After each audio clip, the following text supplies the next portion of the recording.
اعوذ باللہ من الشیطان الرجیم بسم اللہ الرحمن الرحیم فاما عاد، تو عاد کا کیا حشر ہوا؟ جہاں تک عاد کا معاملہ تھا فاستکبروا فی الارض، انہوں نے زمین میں بہت تکبر کیا بغیر الحق، ناحق، وقالوا من اشد منا قوہ، اور انہوں نے کہا کون ہم سے بڑھ کر ہے طاقت میں؟ اولم یروا ان اللہ الذی خلقہم هو اشد منہم قوہ، کیا انہیں یہ معلوم نہیں تھا، کیا انہوں نے غور نہیں کیا تھا کہ وہ اللہ جس نے انہیں پیدا کیا ہے، کیا وہ بھی ان سے بڑھ کر نہیں ہے طاقت میں؟ کوئی اور انہیں قوم نظر نہیں آ رہی تھی اس وقت کہ جو ان سے بڑھ کر ہو طاقت میں، لیکن ایک ہستی تو تھی نا۔ وَكَانُوا بِآيَاتِنَا يَجْحَدُونَ، اور وہ ہماری آیات کا انکار کرتے رہے۔ فَأَرْسَلْنَا عَلَيْهِمْ رِيحًا صَرْصَرًا فِي أَيَّامٍ نَحِسَاتٍ، تو ہم نے ان پر چھوڑ دی ہوا بہت سخت، بڑے زور کی، اور یہ جو مصیبت کے دن تھے، نحوست کے دن تھے، فی ایام نحسات، ان میں 7 لیال و 8 ایام، دوسری جگہ آئے گا یہ کہ اس وہ جو آگ یہ جو چلی ہے تیز نہایت باد سرسر، اور وہ جو تھی اتنی کہ 7 راتیں اور 8 دن مسلسل جل کر چلا ہے۔ لنذیقہم عذاب الخزی، تاکہ ہم انہیں مزہ چکھائیں رسوا کن عذاب کا، فی الحیات دنیا، اس دنیا کی زندگی میں، والعذاب الآخرۃ اخزی وہم لا ینصرون، باقی یہ کہ آخرت کا عذاب کہیں زیادہ رسوا کن ہوگا اور وہاں کوئی ان کی مدد کرنے والا نہیں ہوگا۔ واما ثمود فہدیناہم، اسی طرح سمود کو بھی ہم نے تو ان کو ہدایت دی، ہم نے اپنا نبی بھیج دیا، رسول بھیج دیا، انہیں نشانی بھی دکھا دی۔ فاستحبوا العمی علی الہدی، تو انہوں نے ہدایت کے مقابلے میں اندھاپے کو، اندھے پن کو ہی محبوب رکھا، انہوں نے کوئی اپنی آنکھیں کھولنا پسند نہیں کیا، حقائق کو دیکھنا اور ان سے انکار کیا۔ فاستحبوا العمی علی الہدی، انہوں نے پسند کیا اور محبت رکھی اندھے ہونے ہی سے، بجائے اس کے کہ وہ ہدایت سے استفادہ کرتے۔ فاخذتہم الصاعقۃ العذاب، تو انہیں بھی پکڑا عذاب کے کڑک نے، عذاب الہون، وہ بھی بہت ہی ذلت والا عذاب تھا، بما کانوا یکسبون، ان کے اعمال اور کرتوتوں کی پاداش میں۔ وَنَجَّيْنَا الَّذِينَ آمَنُوا وَكَانُوا يَتَّقُونَ، اور ہم نے نجات دے دی ان کو جو ایمان لائے تھے اور جنہوں نے تقویٰ کی روش اختیار کی تھی۔ وَيَوْمَ يُحْشَرُ أَعْدَاءُ اللَّهِ إِلَى النَّارِ فَهُمْ يُوزَعُونَ، اور جس دن اللہ کے دشمن جمع کیے جائیں گے آگ کی طرف، تو ان کی جماعتیں بنائی جائیں گی، ان کی گریڈز ہوں گے، ان کی بھی ظاہر بات ہے کہ ان کے سب برابر کے نہیں ہیں، کسی کو سب سے نچلے پاتال میں جانا ہے، کسی کو کسی اور طرح کا عذاب دیا جانا ہے۔ حتی اذا ما جاؤہا شہد علیہم، تو جب یہ وہاں پہنچیں گے تو ان کے خلاف، دیکھیے شہد علیہم، علیہم علی کے میں نے پہلی کئی مرتبہ کئی دن جو ہے اس کو بار بار آپ کے سامنے رکھا تھا، شہادت علی یہ ہے کسی کے خلاف گواہی دینا، شہادت لہو کسی کے حق میں گواہی دینا۔ ہمیں کہا گیا کونوا قوامین للہ شہداء بالقسط، اور کونوا قوامین بالقسط شہداء للہ، اللہ کے حق میں گواہی دو، جیسے اقبال نے کہا دے تو بھی محمد کی صداقت کی گواہی، گواہی دو۔ تو ان کے خلاف گواہی دیں گے سمعہم، ان کے کان، و ابصارہم، اور ان کی آنکھیں، و جلودہم، اور ان کی کھالیں، چمڑے، بما کانوا یعملون، جو کچھ کہ وہ کرتے رہے تھے۔ وَقَالُوا لِجُلُودِهِمْ، اور وہ کہیں گے اپنی کھالوں سے، اپنی جلدوں سے، لِمَا شَهِدتُّمْ عَلَيْنَا، تم نے کیوں ہمارے خلاف گواہی دی؟ قَالُوا أَنطَقَنَا اللَّهُ الَّذِي أَنطَقَ كُلَّ شَيْءٍ، وہ کہیں گی کہ ہمیں بھی آج اس اللہ نے قوت گویائی عطا کر دی جس نے ہر شے کو قوت گویائی عطا کی ہے، ہر شے کی کوئی زبان ہے جس میں کہ وہ تسبیح کر رہی ہے اللہ تعالیٰ کی۔ وَإِن مِّن شَيْءٍ إِلَّا يُسَبِّحُ بِحَمْدِهِ وَلَٰكِن لَّا تَفْقَهُونَ تَسْبِيحَهُمْ، لیکن تم ان کی تسبیح کو نہیں سمجھ سکتے، یہ سورہ بنی اسرائیل میں ہم پڑھا ہے۔ تو آج ہمیں بھی اس اللہ نے زبان دے دی ہے، گوجائی دے دی ہے۔ قالوا انطقنا اللہ الذی انطق کل شیء وہو خلقکم اول مرہ، اور اس نے تمہیں پیدا کیا پہلی مرتبہ، والیہ ترجعون، اور اسی کی طرف تم لوٹا دیے جاؤ گے۔ وما کنتم تستترون ان یشہد علیکم، اور تمہیں اس کا تو گمان ہی نہیں تھا، اسی لیے اب آدمی جس کے بارے میں اندیشہ ہو کہ یہ مجھے جرم کرتا ہوا نہ دیکھ لے، تو اسے کوئی پردہ کرنے کی کوشش کرتا ہے، چھپنے کی کوشش کرتا ہے۔ اب تم کیسے چھپتے؟ تمہیں یہ گمان نہیں ہو سکتا تھا کہ ان یشہد علیکم سمعکم، کہ تمہارے اپنے کان، ولا ابصارکم، اور تمہاری اپنی آنکھیں، ولا جلودکم، اور تمہاری اپنی کھالیں جو ہے تمہارے خلاف گواہی دیں گی۔ ولکن ظننتم ان اللہ لا یعلم کثیرا مما تعملون، بلکہ تمہیں تو گمان یہ ہو گیا تھا کہ اللہ کو بہت سی چیزیں تو اللہ کے علم میں ہی نہیں ہوتی جو ہم کر رہے ہیں۔ اب یہ ایک تو عام جاہل آدمی کا خیال ہو سکتا ہے، میں آپ کو بتا چکا ہوں کہ جو منطقی لوگ ہیں، جو مشائین، جو کہ ارسطو کے پیروکار ہیں، وہ سمجھتے ہیں کہ اللہ تعالیٰ عالم کلیات ہے، عالم جزیات نہیں ہے، جزیات سے اس سے بحث نہیں، اس نے کلیات جو ہے قانون بنائے ہیں، انہی کو وہ جانتا ہے۔ انا للہ و انا الیہ راجعون۔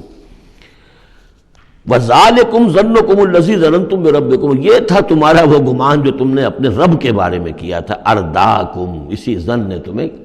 غارت کیا ہے۔ اور واقعہ یہ ہے کہ ہم بھی اگر کوئی خطا کر رہے ہوتے ہیں تو اس وقت فوری طور پر جو ہے ہمارے ذہن پر بھی اس طرح کے، چاہے شعوری طور پر ہم اس کو باقاعدہ یہ الفاظ کے حوالے سے نہ کہتے ہوں یا نہ اپنے دل میں رکھیں، محسوس یہ ہوتا ہے کہ کیا اللہ کو کیا ان چیزوں سے دلچسپی ہوگی، ہم اگر کچھ کر رہے ہیں تو کوئی بات نہیں۔ تو یہ بات جو ہے اصل میں معلوم ہو کہ اللہ دیکھ رہا ہے تو پھر تو ظاہر بات ہے کہ وہ غلط حرکت نہیں ہوتی۔ فَأَصْبَحْتُم مِّنَ الْخَاسِرِينَ، تو پھر تم آج بالکل خسارہ پانے والوں میں ہو گئے۔ فَإِن يَصْبِرُوا فَالنَّارُ مَثْوًى لَّهُمْ، تو اب اگر یہ صبر کریں تو آگ ہی ان کا ٹھکانہ ہے۔ اب تو چاہے کریں نہ کریں، ان یصبروا تو اچھا ہے، صبر کرو۔ باقی یہ کہ اگر یہ وَإِن يَسْتَعْتِبُوا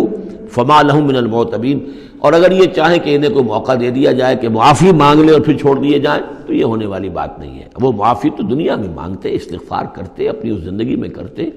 جب تک کہ موت کے آثار شروع نہیں ہوئے تھے توبہ کا دروازہ کھلا تھا۔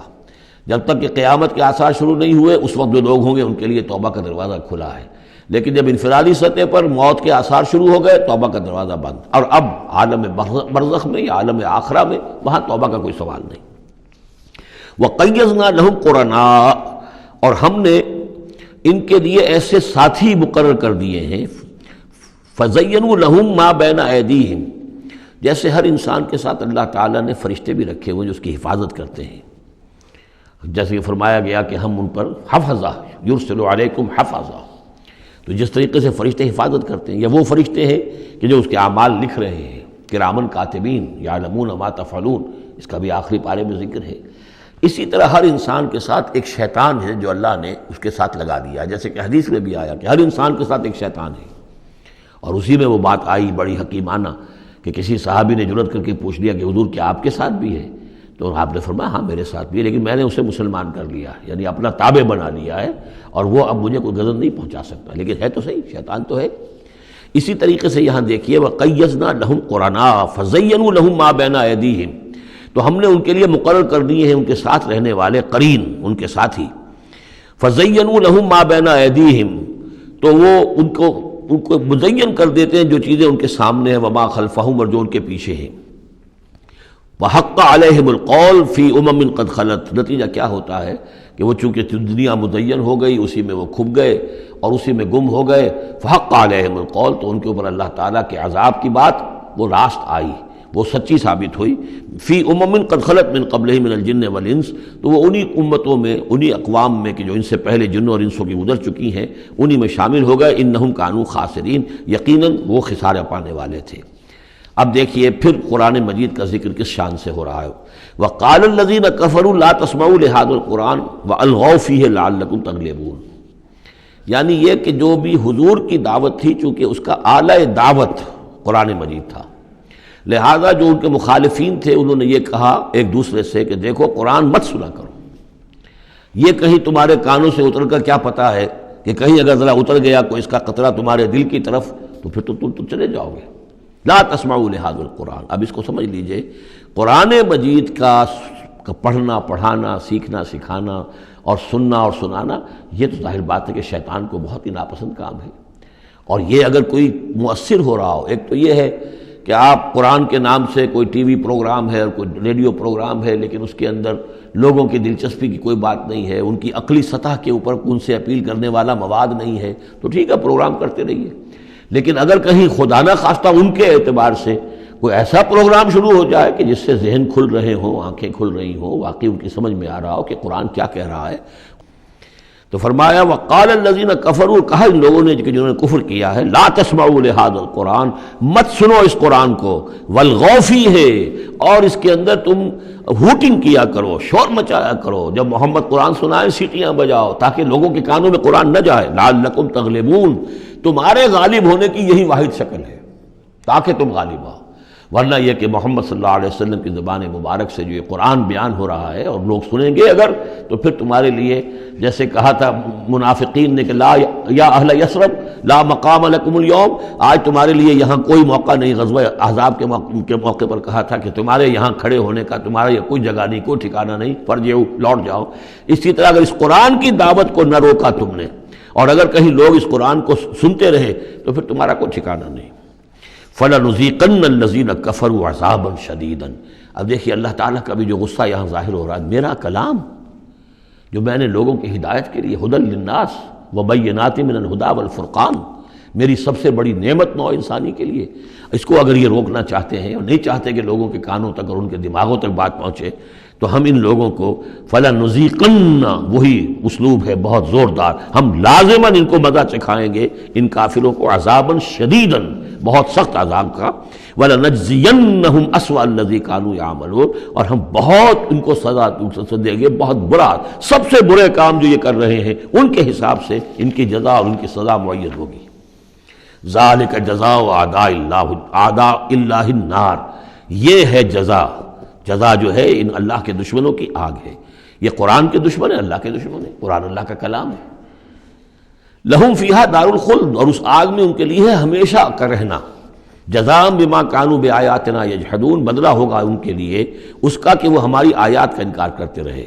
وقال الذین کفروا ربنا ارنا اللذین اضلانا من الجن والانس، اور کہیں گے وہ کافر عوام الناس جو ہوں گی وہ کہیں گے، واویلا کریں گے، پروردگار ہمیں ذرا ان لوگوں کو دکھا دے جنات اور انسانوں میں سے جنہوں نے ہمیں گمراہ کیا، جو ہمیں روکتے رہے، جو ہمارے راستے میں آڑ بن گئے، جنہوں نے ہماری عقلوں پر پردے ڈال دیے، ذرا ان کو ہمارے سامنے لا، تاکہ نجعلہما تحت اقدامنا، ہم انہیں اپنے قدموں کے نیچے رونے کہ انہوں نے ہمیں اس کتاب سے روکا، انہوں نے ہمیں محمد صلی اللہ علیہ وسلم سے ورغلایا، ان کے بارے میں طرح طرح کے شکوک و شبہات ہمارے دلوں میں پیدا کیے، اور اس دعوت سے ہمارے اور اس دعوت کے مابین آڑ بن گئے، روک بن گئے۔ وقال الذين كفروا ربنا ارنا اللذين اضلانا من الجن والانس نجعلهما تحت اقدامنا ليكونا من الاسفلين، تاکہ وہ ہو جائیں سب سے نیچے والے، سب سے گھٹیا۔ صدق اللہ العظیم۔